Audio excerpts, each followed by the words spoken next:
Hello everybody, as promised I have some parts that showed up today. I ordered the center support for the dash with the rearview mirror and the phone holder. So we're going to put this together and film it and show you exactly what you need to do. Okay, in the box for the center support you get all of this, which, as you know, if you've ordered it, the center support on the dash actually looks like that.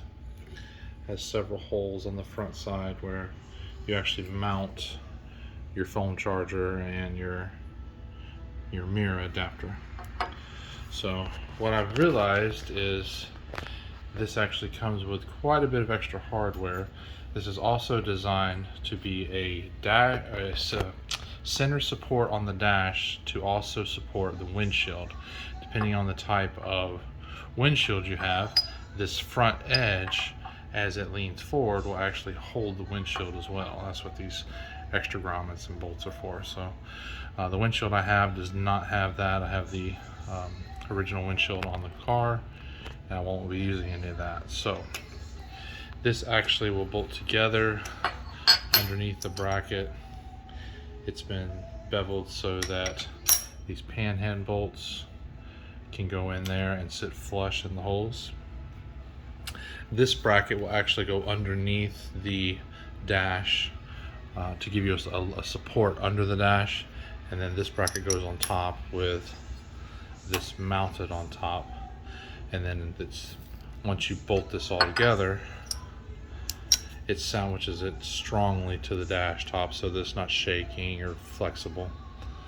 So we'll go ahead and put this part together, and then we'll take you out to the car.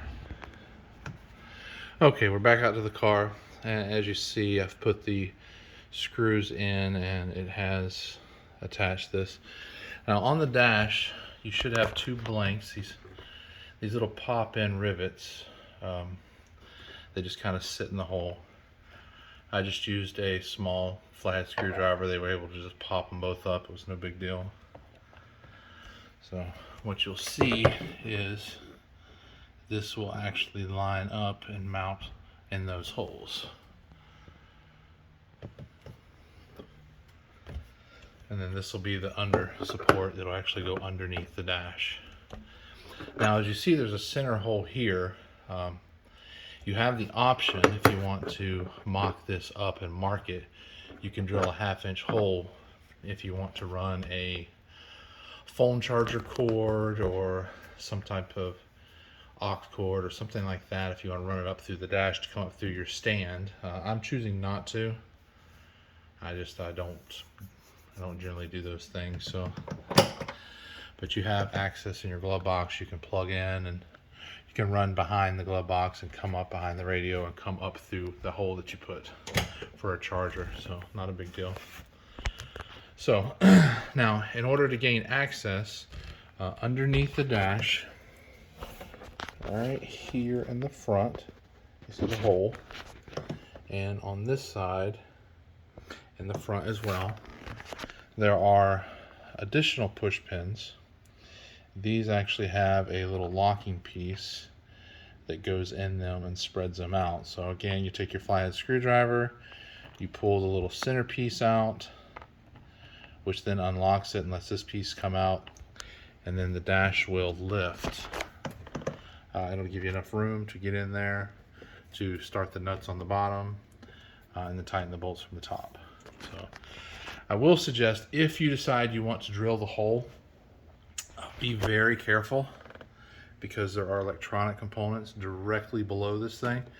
I would definitely not recommend drilling a hole in the back of your radio or one of your modules back there. So alright, I'm going to go ahead and pause the video again so I can use two hands and get this bracket in there. You will need the Allen wrench that you used, and you will need a 10mm wrench to hold the nuts on bottom, and then just tighten it up. The bolts come with washers. I put a washer on both sides, put a washer under the nut head as well. That way these are actually self-locking nuts, so as they get tight, they should hold their retention for the life of the vehicle, as long as they're not messed with. So I'll pause the video. I'll be right back.